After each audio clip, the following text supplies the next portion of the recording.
plataforma virtual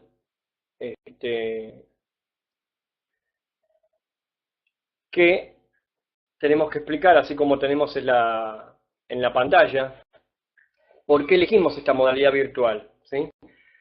Esta modalidad virtual las elegimos porque nos interesa acercarnos,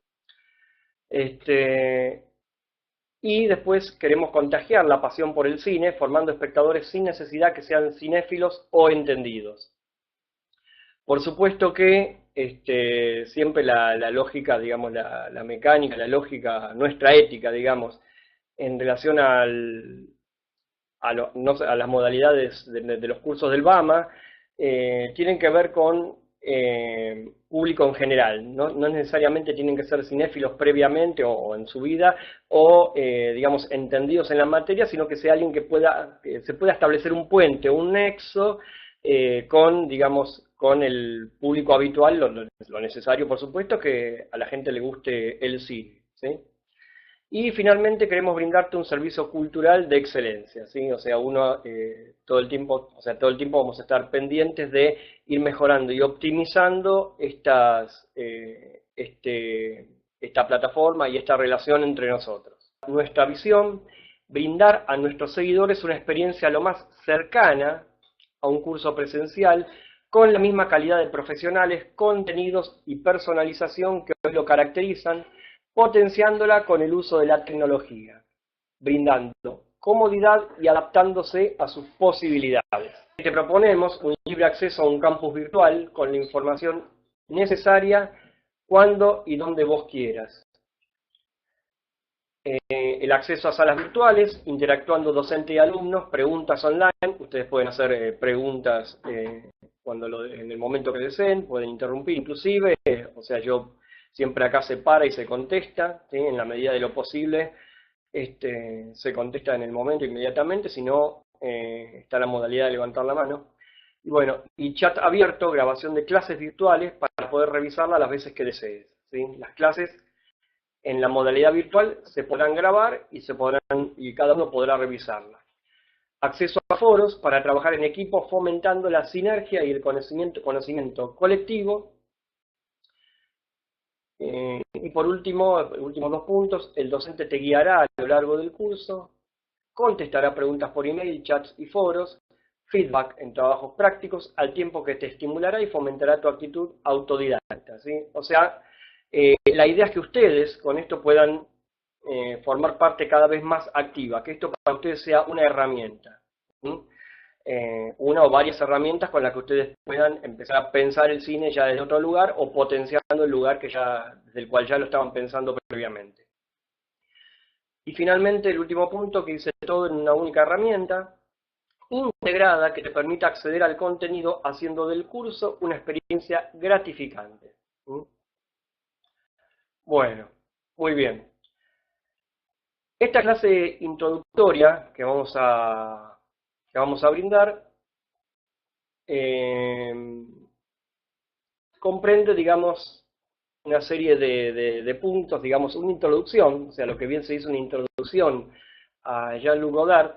Tenemos que preguntarnos primero, como al acceder a cualquier director de cine, ¿quién es Jean-Luc Godard? ¿Quién es Jean-Luc Godard? Este hombre que nace en 1930 en Francia, es suizo-francés, y Godard, digamos, alterna entre las dos nacionalidades, si bien la nacionalidad predominante es la francesa, ¿sí? Es en Francia donde se forma de adolescente en la cinefilia, yendo a la Cinemateca Francesa y a los cineclubes, ¿sí? Se foguea ahí con el tema del cine.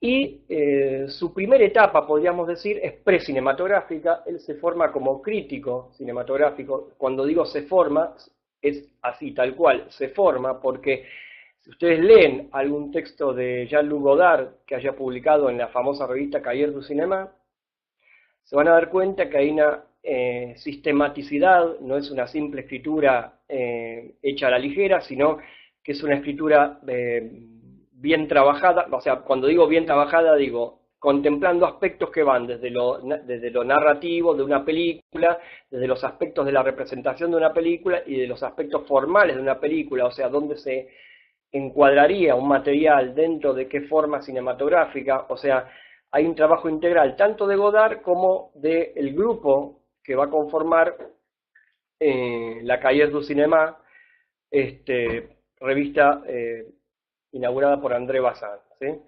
Por lo tanto, acá tenemos una pantalla con la foto de Godard, es una foto bastante contemporánea, ¿no?, de esa época, pero donde yo digo que el gran Jean-Luc Godard piensa su obra abierta al mundo. ¿Qué quiere decir esto?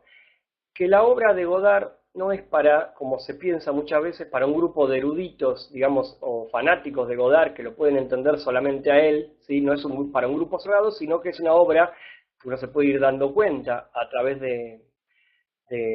digamos, del material que va viendo, visionando, si es que hay también, si es que va incorporando las herramientas, que Godard piensa su obra extensiva para todo el mundo, ¿sí?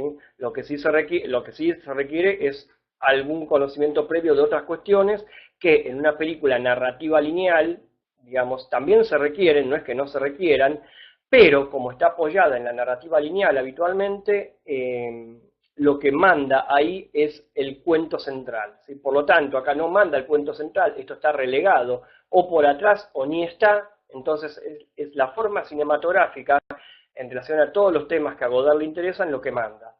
Dice también el texto: en su cine se encuentran recurrentes alusiones a las guerras mundiales, que es lo que les vengo comentando, uno de los temas de Godard, a la gran historia, ¿sí?, a las formas cinematográficas. O sea, el cine en Godard es tema siempre, desde su primer largometraje, desde sus cortometrajes sí, pero sobre todo se ve muy bien desde su primer largometraje. El cine también es tema como campo de pensamiento, las películas mismas son un tema, él nombra, menciona, cita constantemente a sus películas, y bueno, acá menciono la pintura impresionista, bueno, pero es el arte del siglo XIX y siglo XX en general, ¿sí?, por citar algunos tópicos entre los que se mueve el cineasta francés. Dice, y entonces también escribo que porque lo que distingue a los autores de ensayo, que uno es Godard, otro es Alexander Kluge, el alemán Alexander Kluge, y Jean-Marie Straub, es que trabajan desde una búsqueda más allá de las narrativas convencionales, donde todo se presentaría servido y no se necesitaría pensar más allá de un mundo conocido de personajes reconocibles. ¿Sí? Ahora, con respecto a este primer acercamiento, que es como un primer pantallazo muy, muy general, que lo vamos a sistematizar mucho más en el curso venidero de Jean-Luc Godard, lo que les quiero preguntar es si se va entendiendo lo que vamos diciendo, esta distinción entre Godard y un cineasta meramente narrativo. ¿Se entiende esto? Esto me gustaría que alguien me conteste de todos los que están online. Bueno, perfecto. Seguimos entonces.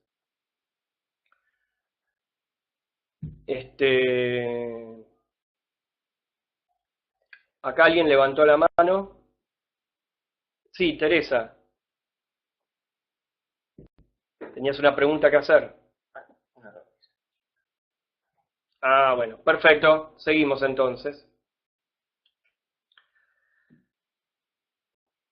En este siguiente texto, que bueno, vamos a pasar un poco al material, dice: en el universo del director francés es importante la renuncia a aquella trama ordenada linealmente, que es lo que les acabo de mencionar, para darle su oportunidad a un universo apoyado en el polo perceptual. O sea, hay algo del orden de la percepción que que se llama, digamos, a lo cual se llama al espectador, ¿sí?, la percepción del espectador. Y el universo de Godard aparece desde tipografías sobreimpresas sobre otras, información fugaz, o sea, efímera. Puede aparecer, digamos, un texto que puede parecer importante digamos, como el texto mismo, digamos, como lo que diga el texto, el concepto del texto, pero el texto va a desaparecer enseguida, muy recurrentemente. Entonces, lo que nos vamos a dar cuenta ahí es que Godard quería trabajar sobre la percepción inmediata de ese texto, más allá de su significancia, ¿sí? Coexistencia de registros visuales y sonoros, ¿sí? Ahí tenemos alternancia y coexistencia de registros visuales y sonoros a la vez, Por lo tanto, esto confirma esta cuestión de que es una apoyatura, o sea, o es una decisión de Godard, el trabajar sobre el polo perceptual predominantemente. Y falsos montajes, ¿sí? Estamos muy habituados a los montajes orgánicos. Esto a lo mejor es un concepto un poco más puramente cinematográfico, pero cómo se pegan las tomas, escenas y secuencias, ¿sí? Tiene o sea, albergan las películas narrativas, que no son las de Godard, una métrica que nosotros ya reconocemos y, digamos, no nos hacemos ninguna pregunta. Godard trabaja para que todo el tiempo, constantemente, el espectador se haga una pregunta sobre lo que está viendo y sobre todos estos temas que acabo de mencionar. Y dice, por lo tanto, no es la información lo único relevante, estamos repitiendo lo mismo, sino su materialidad y la resonancia necesaria para establecer el vínculo con un espectador atento. El espectador, dejando de lado su hábito de años hacia modos de género convencionales, construye a partir de la materialidad del film, completando la obra desde su subjetividad. El cine de Godard no es material excluyente para un grupo de eruditos, que es lo que dije al comienzo. Quien se encuentre dispuesto accede a su poética, ¿sí? Vamos a pasar a la... Bueno, podemos pasar directamente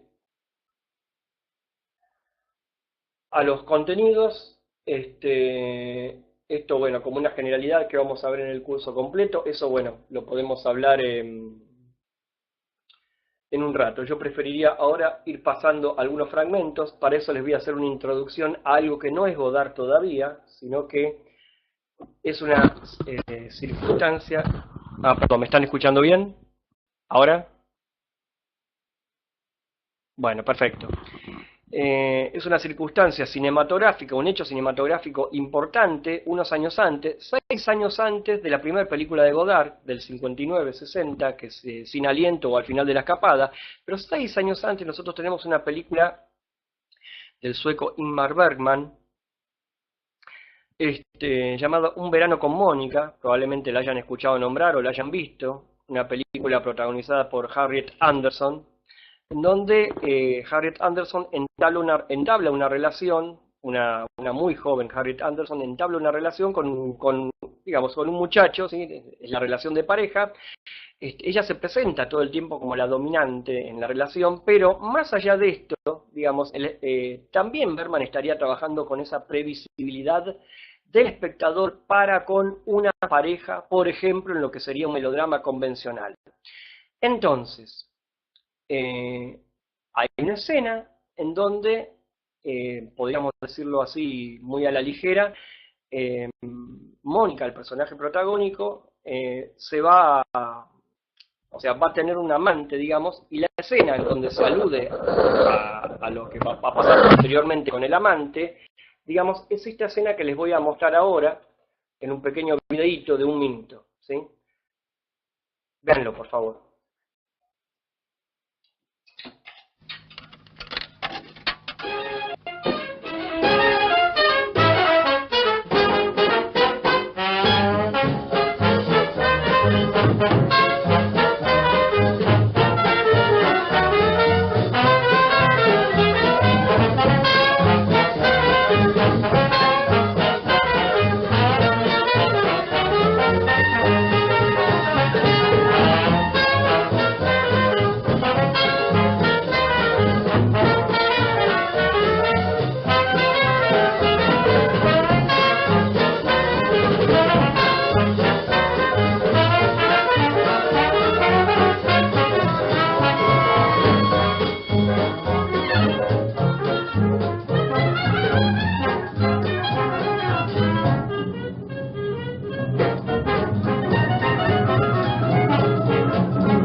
Bueno, este trabajo, este pequeño fragmento que acabamos de ver de Un verano con Mónica, muchos lo piensan como uno de los principales espaldarazos o los que da pie a todo el movimiento de la Nouvelle Vague. Esta pequeña escena, aunque les pueda parecer algo trivial o de poca importancia, Acá hay una mirada a cámara del personaje principal. Ahora, no es cualquier mirada a cámara. Ustedes también podrán decirme, las miradas a cámara en el cine ya existían. Yo les voy a decir, sí, efectivamente, las miradas a cámara en el cine ya existían.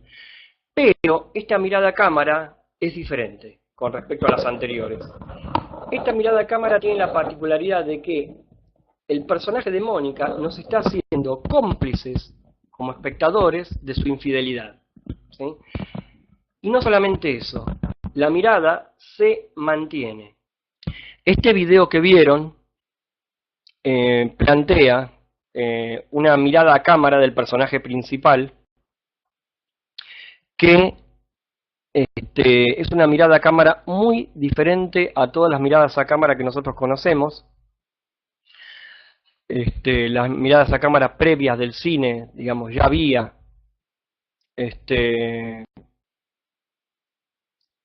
digamos, ustedes me podrán decir, ya había miradas a cámara. La mirada a cámara de Mónica es una mirada seductora, pero no seductora hacia el espectador, sino que esa seducción que le empezamos a conocer a Mónica en ese momento ya tardío de la película, ya avanzada la película, cuando ya la relación oficial con su pareja ya está bastante consolidada, en esta escena de la película, Mónica nos hace cómplices de su infidelidad. Que nos hace cómplices de su infidelidad quiere decir directamente que ya el espectador está invitado a relacionarse con el personaje y a reformular, si se quiere, la película completa en función de otro vínculo. ¿Qué quiere decir esto? Ya no es la identificación del espectador con los personajes, es el vínculo mucho más directo en función de conminarlo a la complicidad con la infidelidad. Esto, para los cineastas de la Nouvelle Vague, es directamente revolucionario. Godard lo piensa como que se dieron cuenta tarde. En un momento dice Godard, ¿cómo pudimos estar tan ciegos que no vimos esto? ¿Sí? Pero lo cierto es que esto marca un punto de inflexión, y esta mirada a cámara de Mónica es revisitada en la primera película de Godard sobre el final, que la vamos a trabajar cuando ya estemos directamente en el curso, en la primera película, en el final de la primera película primer largometraje de François Truffaut, Los 400 golpes. ¿Sí? Entonces, ese momento de Mónica también tiene otra característica, que es la persistencia del personaje, o sea, y de Bergman, por supuesto, sobre todo la persistencia es de Bergman, en la mirada a cámara. ¿Qué quiere decir? La mirada a cámara no es un instante, sino que se sostiene, como se habrán dado cuenta, un buen rato, ¿sí? O sea, estamos casi obligados, amablemente se podría decir, a ser cómplices de Mónica en su infidelidad, ¿sí? Bueno, entonces, digo, esto es muy importante para Godard, es sumamente importante para el cineasta francés, porque toda su obra la va a pensar en función, o sea, no es que eso, digamos, es el disparador de toda su obra, sino que eso es un momento inaugural que es muy importante para empezar a pensar las relaciones de los personajes para con la cámara, de los personajes entre ellos, de los personajes con el público,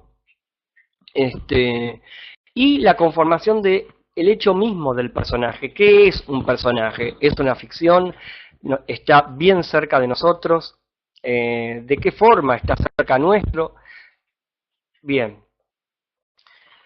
Entonces, cuando nosotros estamos entrando en Godard, ya en la primera película, tenemos que hablar de la primera película, Sin aliento, o Al final de la escapada, o su título original, About the Soufflé, en el año 59-60, o sea, comienzos del movimiento al cual Godard pertenece, que es la Nouvelle Vague. Ahí tenemos que pensar en cómo Godard va a estructurar su obra los primeros años. ¿En función de qué? Y vamos a darnos cuenta que Godard estructura su obra en los primeros años en relación a un catálogo de tópicos, o sea, de estandarizaciones, cosas que se repiten, clichés, lugares comunes. Los lugares comunes, estos, los tópicos, van a ser de los géneros cinematográficos, por un lado, de el arte, digamos, del siglo XIX y del siglo XX, van a ser tópicos de la época, tópicos sociales de la sociedad francesa, ¿sí? Y de a poco se va a empezar a colar, la política en el sentido estricto, que ya, digamos, no en las primeras películas, pero en las posteriores, digamos, porque las primeras, las que pertenecen al trabajo sobre el tópico, serían, por ejemplo, películas como Sin Aliento, Pierrot el Loco. Son esas películas, por ejemplo, Vivir su vida también estaría dentro de esos años, donde claramente está pensando la literatura de Solá con el personaje central que se llama Naná, ¿sí? Hay una referencia directa. En esa película, Vivir su vida, también estamos pensando en el cine, también es el cine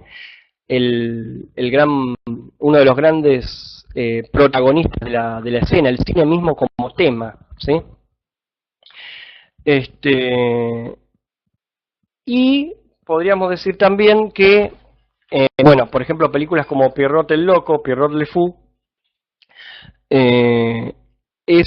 son películas que, digamos, y empieza a trabajar Godard los elementos formales del color, el trabajo sobre el cómic, que también, digamos, es un lenguaje muy potente a la hora de pensar en elementos contraculturales, ¿sí? Cuando uno piensa en elementos contraculturales, son elementos que están por fuera de lo que se denomina la cultura oficial o la alta cultura, ¿sí? Por lo tanto, estos primeros años, con estas películas, también está la película, por ejemplo, Una mujer es una mujer, que es la segunda película de Godard, que trabaja los tópicos del musical, ¿sí? Y hay un trabajo muy importante, tanto en Una mujer como en Pierrot el Loco, con el color, ¿sí? Va a haber alusiones constantes a los colores de la bandera francesa, ¿sí? Pero en forma bien evidente. Banda aparte es una película muy interesante de esta primera época, ¿sí? Godard, hay una frase no una frase, digamos, que hay un concepto sobre el cual Godard está apoyado, podríamos decir, estos primeros años, que es de una imagen, digamos, como algo que circula, esto que decimos, el cine aparece por todos lados, el arte aparece por todos lados, hay un cuento, podríamos decir, hay un cierto orden de relato, pero ese relato, con todas las invasiones de tópicos que tiene, se va contaminando y ya el relato central no pasa a no ser tan central, ¿sí? Esa sería la idea.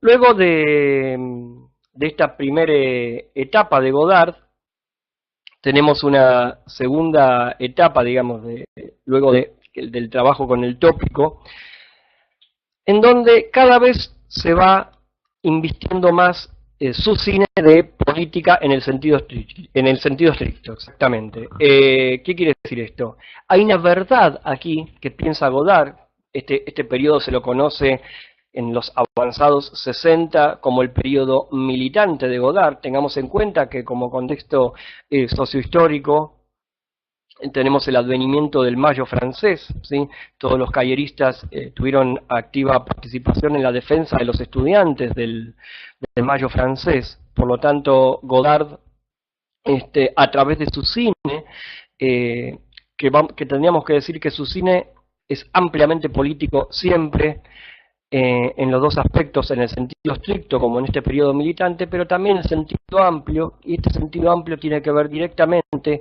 con la forma cinematográfica que Godard trabaja, ¿sí? Esta forma, que es todo el tiempo, permanentemente, un campo de pregunta constante y de pensamiento, Godard Godard va a ir sistematizándola a través del tiempo cada vez más. Bueno, ¿tienen alguna pregunta? ¿Se va entendiendo lo que vamos hablando? Si alguien tiene ganas de contestar. Ah, bueno, Evangelina, perfecto. Bueno, me alegro que se entienda. Este, bueno, por favor, gracias a ustedes. Una pregunta, yo soy de Flores de Capital, por esta cuestión de las distancias. Seré curioso, ¿alguno tiene ganas de decirme de dónde es? Si estamos cerca, si estamos lejos, para pensar un poco esto de las distancias virtuales. Ah, vos sos de Flores, también Teresa, mirá. Palermo, tenemos zona sur, Berazategui, zona oeste, Almagro 11, mira, dos de Flores, somos varios de Flores, vamos ganando. Palermo, Almagro, a 520 kilómetros de capital, muy bien. De Tigre tenemos, bueno, Andrea, de Tigre. Y Recoleta, Villaluro, bueno, bárbaro. Este, para saber un poco también qué alcance tiene esto, bueno, qué bueno que los podamos conocer de esta forma, si bien no físicamente, por lo menos por el momento, ¿sí? Bueno, gente, seguimos con esto entonces.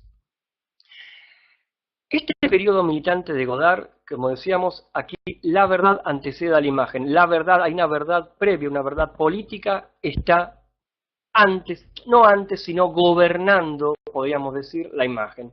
Gobernando quiere decir por encima, digamos, o invistiendo o mandándole a la imagen. ¿Sí? Nos vamos a dar cuenta que son películas en apariencia más, uno podría decir, panfletarias no es la palabra, porque panfletarias es un término despectivo que, o peyorativo que no va para Godard, ¿sí? En general se usa lo panfletario en el sentido negativo, pero Godard utiliza elementos de lo panfletario y los ubica como tópicos, como lo que venimos mencionando, ¿no? Como clichés también, inclusive, más allá de que es la etapa militante, hay una pregunta constante sobre la militancia misma, sobre la posibilidad de que la política y lo político se pueda ir repreguntando constantemente, ¿sí? La ideología inclusive. ¿Mm?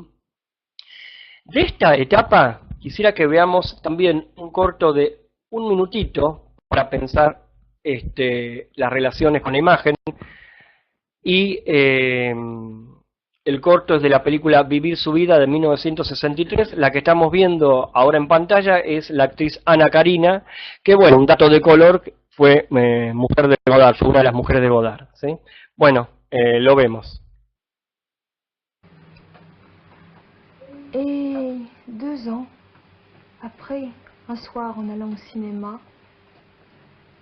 voir un film américain, je le vois acteur de ce film. Et maintenant, ça marche bien? Très très bien. Désirez bien.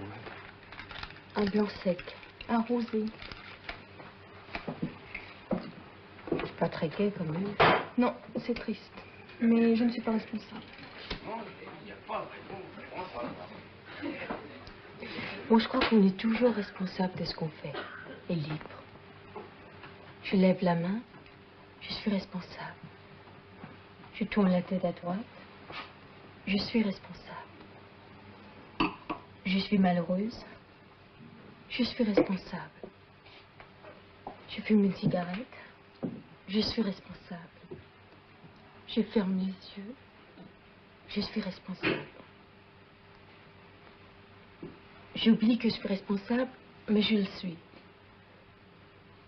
Non, c'est ce que je disais, vouloir s'évader, c'est de la blague. Après tout est beau. Il n'y a qu'à s'intéresser aux choses et les trouver belles. Si, après tout, les choses sont comme elles sont, rien d'autre. Un visage, c'est un visage. Des assiettes sont des assiettes. Les hommes sont des hommes. Et la vie, c'est la vie.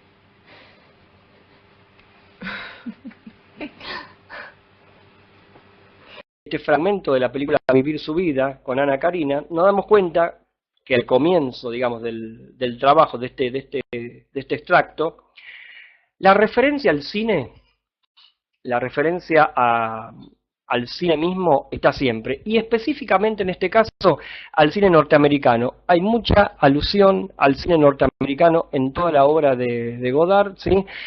O sea, en dos sentidos. Como en forma de herencia, tengamos en cuenta que los cineastas de la Nouvelle Vague piensan muchísimo el cine norteamericano, o sea, lo que ellos consideran autores. El término autor se empieza a esgrimir aquí, ¿sí? En autores como John Ford, como Hitchcock, o como Howard Hawks, empiezan a pensar el cine a partir de estos autores. Entonces, el cine de Estados Unidos, la forma institucional norteamericana y no tan institucional, la forma autoral, va a ser lo que empiece a tallar sobre la subjetividad de estos cineastas, ¿sí? Bueno, entonces el cine norteamericano va a estar siempre presente, y el cine en general también, pero el cine norteamericano es una gran presencia como trabajo sobre el tópico. Por otra parte, si se dieron cuenta que al igual que el plano de Bergman que vimos antes, hay una persistencia de este primer plano, ¿sí? O sea, no tenemos ya, como en el cine más tradicional lineal, un contraplano que le conteste o que dialectice con este plano de la actriz. El plano de la actriz durante 1 minuto 44 segundos persistió, y les digo, esto sigue después de este extracto con este plano todavía, así que es más tiempo todavía. Una persistencia del primer plano sin recurrir al contraplano posterior. O sea, ¿sobre qué está trabajando? Sobre la materialidad del rostro, ¿sí? Tanto en Mónica como en el personaje de Naná, en el caso de vivir su vida, está trabajando en la materialidad del rostro. Y finalmente, lo que dice el personaje, esto que habla de, si recuerdan, de la responsabilidad, plantea una ética de la responsabilidad, ¿sí? Ella dice, se me olvida que soy responsable, se me olvida, pero lo soy. O sea, habla de una ética, va a hablar de una ética de la responsabilidad, ¿sí? Entonces, esta responsabilidad va a tener que ver con el vínculo con las cosas mismas. Ahora, fíjense, esto es una historia de una chica, bueno, o sea, acá hay una historia narrativa atrás. Fíjense que esto que estamos viendo, como muchos otros momentos de la película, detiene la narración misma, detiene el nudo central. O sea, el nudo central se nos va a perder, se nos va a escapar todo el tiempo. ¿Alguna pregunta tienen? ¿Alguna duda? Puede ser bueno o malo que no tengan dudas, puede ser porque no entienden nada, porque entienden demasiado y están bastante atentos. ¿Qué les parece lo que estamos viendo? ¿Tienen alguna inquietud?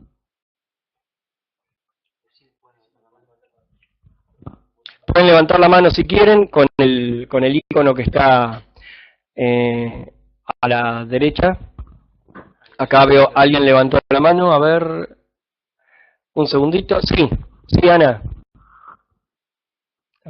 Un segundito, por favor, ¿eh?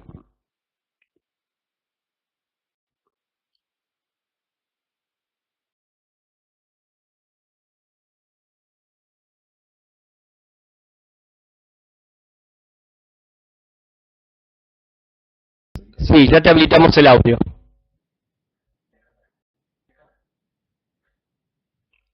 A ver, un segundito. Ahí vas a aparecer en pantalla, Ana. Hola, Ana. Te saludo. ¿Cómo estás? Un minutito, Romina. Espera que te habilitamos el audio. La duda Sí. ¿no se escucha? No se te escucha, ¿eh? Hola. Más cerca del micrófono, por favor. ¿Ahora se escucha? ¿Se escucha? Un poco mejor. Ahora. Hola, no. Sí. Sobre la actuación. Sí, sí. La nota sobreactuada, ¿es una indicación del director? A ver, el hecho de que ¿terminó la pregunta? ¿Hasta ahí era? Bueno, perfecto. El tema de lo que vos llamás sobreactuación, siempre va a trabajar una cierta distancia con respecto a lo que antes se trabajaba en términos, cuando digo antes, digo cuando en el cine narrativo convencional se trabaja en términos orgánicos, o sea, un personaje trabajando en función de una metodología actoral que haga que, entre comillas, se cree hablando, digamos, diciéndolo rápidamente, la situación misma. Acá el personaje siempre en Godard va a estar pensado desde una distancia, por lo tanto te vas a encontrar no solamente con este momento de lo que vos estarías llamando sobreactuación, sino que te vas a encontrar con más momentos de distancia. Vos fíjate que lo que veíamos antes de la actriz Harriet Anderson también es una distancia con respecto a la situación de la cual ella está distrayendo. En toda la película la actriz no nos había incorporado de esa forma como espectadores, y en ese momento se le ocurre que sí, que yo tengo que tener como espectador otro rol, ¿sí? Y acá Godard vendría a hacer una continuidad de ese momento inaugural, ¿sí? Sí, perfecto. ¿Se entiende? Bueno. Y ahora voy con Romina, que me estaba preguntando algo sobre el concepto de la forma en el cine. Bueno, vos lo que me pedís, Romina, que amplíe el concepto de la forma en el cine, pero sí, esto nos daría, esto da para un curso entero, pero vamos a tratar de responderlo rápidamente. El contenido de una película es la narrativa de la película. ¿Qué quiere decir? La narrativa y todo lo que tiene que ver con el relato, con el qué de la película. Cuando hablamos de la forma en el cine, vamos a referirnos a todo lo que atraviesa a este relato, todo lo que tiene que ver con lo que, o sea, la puesta en escena, bueno, inclusive la forma actoral misma tiene que ver con la forma misma del cine que se trabaja. O sea, hay un trabajo sobre la forma que en los cineastas de la Nouvelle Vague, específicamente en Godard, la forma le va a ganar, o digamos que se va a comer al contenido, por eso vamos a decir que la forma es el contenido, ¿sí? O sea, todo lo que tiene que ver con el pensamiento sobre el montaje entre las tomas, por ejemplo, o entre las imágenes, van a ser muy diferentes, ¿sí? Por lo tanto, la relación que se va a establecer con el espectador es diferente, porque el espectador ya no va a aceptar la historia, sino que también se va a preguntar por la forma, por la forma misma, ¿sí? Esa sería la idea. ¿Se entiende, Romina, esto?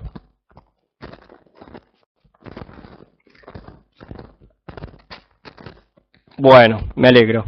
Bueno, continuamos entonces con la clase. Me alegro que se escuche bien. Sí, dice Clara que tiene mucha fritura el sonido del disertante, pero bueno, esto tiene que ver un poco con... A ver, ¿ahí se escucha mejor, Clara? ¿Ahí con un poco de distancia del micrófono? Bueno, me alegro. Gracias. Fíjense que lo que tenemos acá, algo que yo venía mencionando recién en Godard, ¿sí? Fíjense que todos estos conceptos los estamos diciendo en un rato y van a ser ampliados en otro momento, en el curso, digamos, en el curso que vamos a lanzar sobre Godard.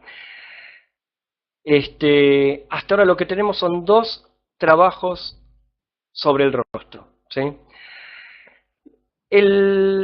Godard va sistematizando su metodología y le va a lo político, digamos, hay que incluir, digamos, una etapa de los años 70 con lo que se dio a llamar el grupo Dziga Vertov, en homenaje al cineasta soviético, en donde Jean-Luc Godard y Jean-Pierre Gouin y otros forman un grupo militante, directamente militante, que se pensaba, eran películas ya directamente políticas en el sentido estricto, mucho más apoyadas en lo político en el sentido estricto, y pensadas como un paso previo a la acción militante, ¿sí? Como la previa de lo que después va a ser pasar al acto en la política, ¿sí? Del espectador. Se trataba de promover un espectador activo, pero literalmente activo, ¿sí? Por eso nos vamos a encontrar que las referencias en estas películas, las referencias que aparecen son bien directas a la situación política, a la ideología, al estado del mundo, a la política tanto local como internacional, inclusive los hechos en Francia se los puede pensar extensivos en gran medida al resto del mundo, más allá de que cada pueblo tiene su idiosincrasia, pero digamos, hay muchos aspectos que hacen a, por ejemplo, cuestiones del socialismo, cuestiones del pensar el capitalismo, esas cuestiones, sí se las pueden pensar en términos universales y después particularizar en cada región, ¿no? O a partir de pensar cada región. En este sentido, si ustedes se dan cuenta, en estos dos videos que acabamos de ver, no está esto, ¿sí? Pero, porque pertenecen a otra etapa de Godard, que es la primera, ¿sí?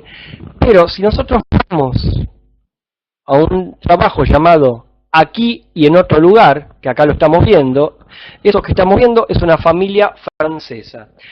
Esta película se llamó Aquí en otro lugar y fue rodada en Palestina por Godard en el año 70, o sea, él filmó en un trabajo en principio por encargo, y ese trabajo por encargo no se pudo llevar a cabo porque los militantes palestinos que le encargan esto a Godard, la mayoría fueron asesinados, ¿sí? Quiero que veamos un fragmento de también 1 minuto 10 de esta película. Un segundito.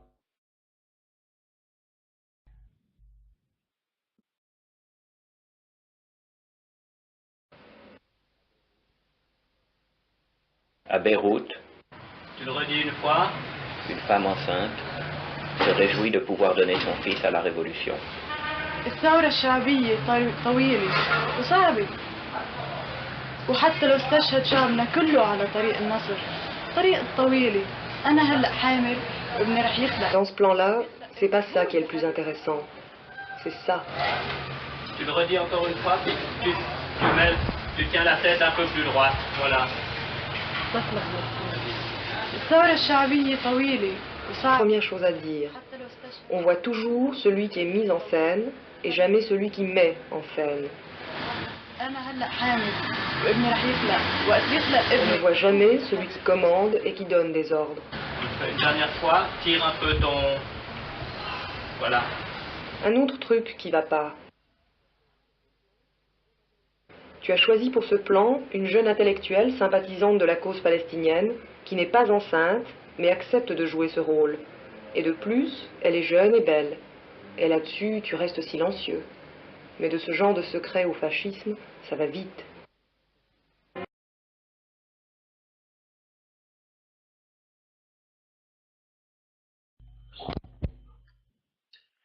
Bueno, ahora les pregunto sobre este trabajo, este fragmentito. Les hago una pregunta, ¿qué les pareció lo que vieron en relación a lo que estamos hablando? A ver, contésteme alguien, por favor.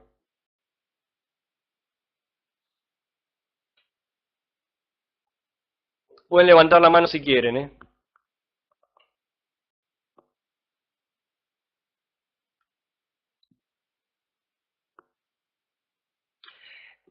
Clara, sentís que sacude al espectador. Bueno, sí, no es la idea a priori de sacudirlo.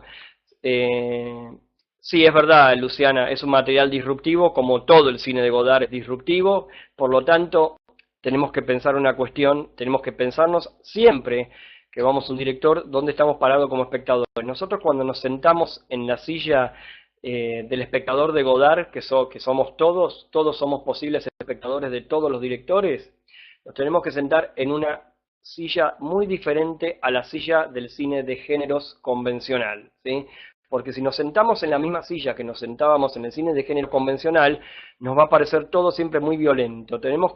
Violento en el sentido negativo, pero para que nos parezca violento en el sentido positivo, o sea, ¿qué sería esto? Yo incorporo o promuevo incorporar, o el cineasta, otra percepción a partir de mi obra, ¿sí?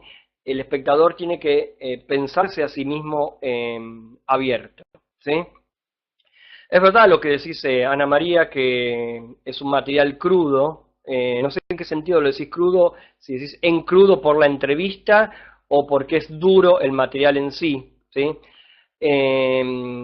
Este material sí está editado, Ana, como decís vos, ¿por qué está editado? Porque fue editado posteriormente. La historia de esta película es que es una película hecha en 2 tiempos. Godard no sabe qué hacer con ese material que le encargaron después de que asesinaron a todos, y elabora un concepto luego de reformular política e ideológicamente su posicionamiento años más tarde. Entonces, años más tarde ve la luz la película Aquí y en otro lugar. Y agrega, ahora vamos a la cuestión de la cuarta pared, Romina, dame un segundito. Agrega esto que están viendo ustedes en pantalla, que es esa familia que estamos viendo. ¿Por qué la película se llama Aquí y en otro lugar?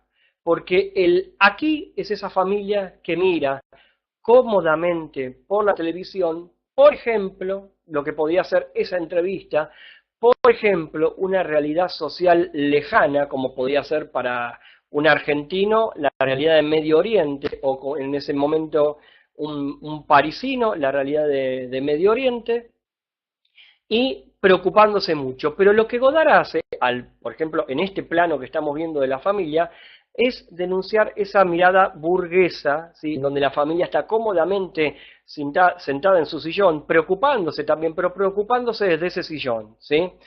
Eso es lo que Godard está interpelando con el Aquí y en otro lugar. Ya con el título, el Aquí y en otro lugar, está haciendo una partición entre las dos zonas físicas, ¿sí? Pero lo más importante de ese título es el I. El I, lo que está en el medio, aquí y en otro lugar, el I, en francés el et, va a merecer en toda la obra de Godard una especial atención. Acá en esta película lo menciona, hay un momento de la película, más de un momento, perdón, en donde la palabra, o sea, la letra I o las dos letras et en francés ocupan toda la pantalla. Ya decíamos que Godard trabaja la tipografía en pantalla. La tipografía es un medio expresivo autónomo, que cuando digo autónomo digo que lo podemos independizar del resto de la información y en ese momento deviene pura percepción, ¿sí? Entonces, Romina, esto del concepto de la cuarta pared, tengamos en cuenta que esta mujer está siendo entrevistada, ¿sí? O sea, ahí hay ya una convención previa que es la convención de la entrevista, ¿sí? Hay una convención de la entrevista que en ese punto, aunque sea en ese punto en ese momento de la película, el formato entrevista está construido de una forma convencional, está hablando a la cámara, como una entrevista, ¿sí? Ahora, si vos me preguntás si el hecho de la entrevista está interpelado, y sí, siempre los cineastas de ensayo, Godard, Kluge lo hace muchísimo también, interpelan a el hecho mismo de la entrevista. Qué tan genuina puede ser una entrevista, qué tan auténtica puede ser una entrevista, y eso está puesto en cuestión permanentemente, ¿sí? ¿Se va entendiendo lo que vamos hablando, gente? No sé si lo pregunto muchas veces o no sé, seguimos, si no. ¿Se va entendiendo? Contésteme alguien, aunque sea uno o dos. Bueno, me alegro, Ana. Bueno, perfecto. Continuamos. Esto que vimos, si nos dimos cuenta, y cotejando con los otros ejemplos, son tres trabajos diferentes, el de Bergman y los dos de Godard, en dos épocas distintas de Godard, con el rostro, ¿sí? Acá el rostro tiene otra función, pero como está, digamos, ¿cómo podríamos decir? Está tan capturado por el formato entrevista, digamos, el último ejemplo, ya uno, digamos, podríamos decir que como espectadores de género lo podemos, digamos, o sea, no tenemos necesidad de habituarnos a otra forma o de, digamos, pensar en otra percepción ahí, sino que es una entrevista. Pero sí hay algo muy importante de esta entrevista, que el rol habitual de la mujer está corrido, está planteado el universo femenino desde otro lugar. ¿Por qué? Se dieron cuenta que esta mujer, por un lado, fíjense, por un lado, está actuando, está diciendo que está, de alguna forma está dando cuenta que eso es una puesta en escena, y por otro lado, de esa forma se pone en cuestión el formato entrevista, ¿sí? La cuarta pared, en el sentido que lo mencionaban antes, aparecería, digamos, interpelada o pensada muy efímeramente, ¿sí? Pero lo importante es que sí, lo que es auténtico es que esa mujer, con respecto al rol tradicional, habitualmente occidental u oriental de la mujer, está corrido. La mujer toma partido directo en lo que es la resistencia, ¿sí? Lo que son las acciones directas de la resistencia. Entonces a Godard le parece importante en ese momento poner a esa mujer, ese testimonio de esa mujer como relieve. En la película habrá otros testimonios, empieza un trabajo acá con esta película muy interesante en el sentido de la integración de diferentes registros de Godard, ¿sí? Y veo esto que dice Matías en el chat, que dice que es difícil contextualizar en fragmentos tan cortos de video. Sí, es verdad que es difícil contextualizar, pero digamos, es lo mejor, digamos, lo más expeditivo que se puede hacer en una clase. ¿Qué tiene de ventaja el fragmento corto? Que el fragmento corto, un minuto y pico, 2 minutos como mucho, vos te lo vas a acordar seguro. Si yo te paso un fragmento de 20 minutos, donde vos supuestamente irías a contextualizar mucho más acabadamente, hay algo de todo el conglomerado de la forma y del contenido que tiene eso que se te va a perder. En cambio, en minuto y pico, eso es mucho más asequible al espectador, ¿sí? Entonces podríamos hablar mucho más didácticamente.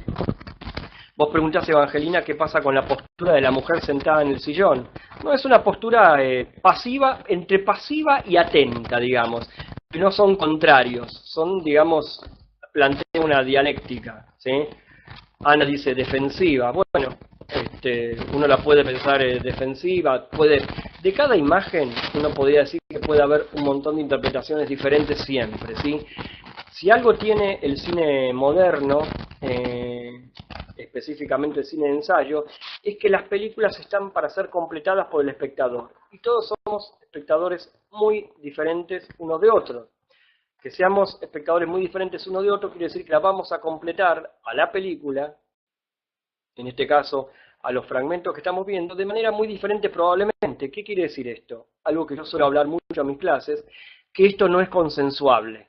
¿Qué quiere decir? Cuando uno dice una cosa, el otro puede decir o pensar o relacionarse de otra muy diferente. Por lo tanto, si nos relacionamos de forma muy diferente, esa forma es la mía. O sea, eso no tiene escapatoria, ¿sí? No es debatible eso. Serán debatibles ciertas cuestiones que hacen al contenido, pero ya no estaríamos hablando de la película, sino que estaríamos hablando del tema de la película. Ahí sí, si uno quiere hacer un debate, perfecto, pero ya, digamos, es otro movimiento, digamos, es algo, digamos, a lo que estamos muy habituados, muy acostumbrados, que es a debatir sobre temas políticos específicamente. Luciana dice que es una mirada a lo Nietzsche.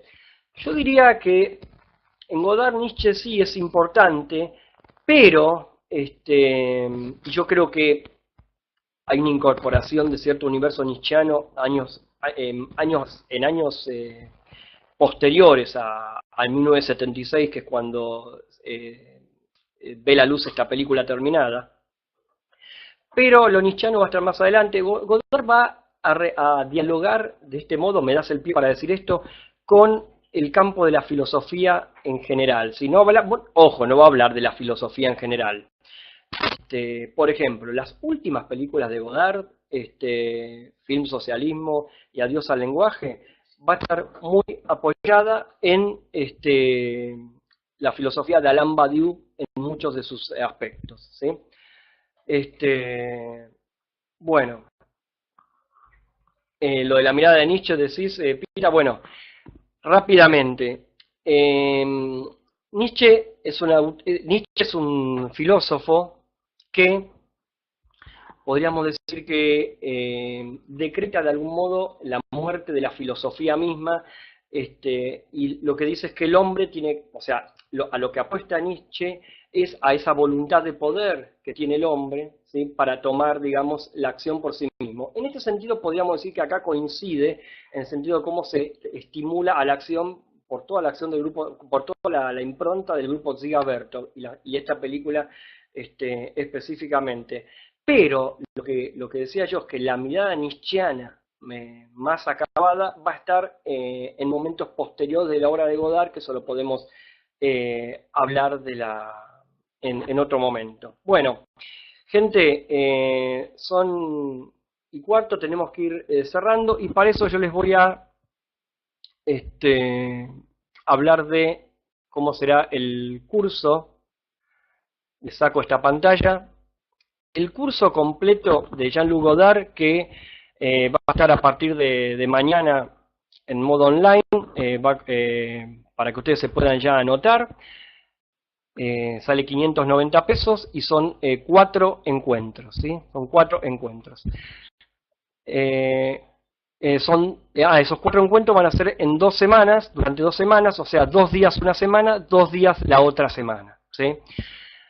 ¿Qué vamos a ver en el curso completo? En esta introducción a Jean-Luc Godard, mucho más extensiva que lo que estamos hablando ahora. Las marcas de autor, ¿qué va a proponer Godard a partir de la cámara? El traveling y el plano secuencia con una nueva función. Vamos a decir específicamente qué es esto del traveling y qué es esto del plano secuencia, cómo es en el cine clásico, la forma clásica y cómo es en Godard. Y cómo el modelo institucional, que es el cine de géneros más específicamente, Godard lo va a quebrar, lo va a cuestionar, lo va a parodiar y lo va también a homenajear. Y también va a tener en algún momento, más cerca de sus últimos años, los últimos años de su obra, una cierta nostalgia de él, ¿sí? Lugares comunes del género puestos en cuestionamiento en su obra, algo que ya estuvimos hablando. Esto que un poco mencionaba recién, va a haber una tensión entre la denuncia y el homenaje, ¿sí?, del cine. El cine como modo de resistencia, que es algo que estuvimos hablando recién, lo vamos a ampliar. Todos estos puntos los vamos a ampliar. La disolución del objetivo en los personajes, o sea, cuando un personaje pierde ese objetivo narrativo que tenía. El deambular urbano de los personajes específicamente, o más puntualmente franceses, ¿sí?, ya no como personajes que tienen una misión, sino que vagabundean, sería eso, ¿sí? El vagabundeo de estos personajes. Y luego el tratamiento del cuerpo femenino, cuál es el rol de la mujer y cómo se presenta Godard como personaje de sus filmes.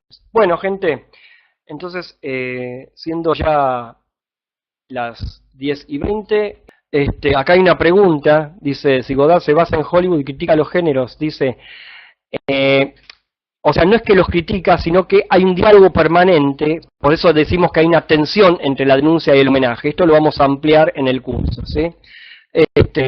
Bueno, gente, nos estamos viendo pronto. ¿Cómo? La dinámica del curso va a estar online, y les quería preguntar esto, ¿sí? ¿Qué les pareció esta clase virtual? ¿Cómo la pasaron? Y si, bueno, si esto les da avidez por la obra de Godard. Bueno, por suerte veo buenas repercusiones. Y bueno, gente, ¿alguien más en el último momento quiere levantar la mano? ¿Qué día va a ser? Eso va a estar online, ¿sí? ¿Alguien quiere levantar la mano?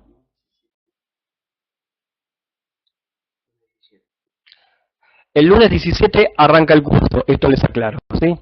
Bueno, muchísimas gracias a todos y suerte.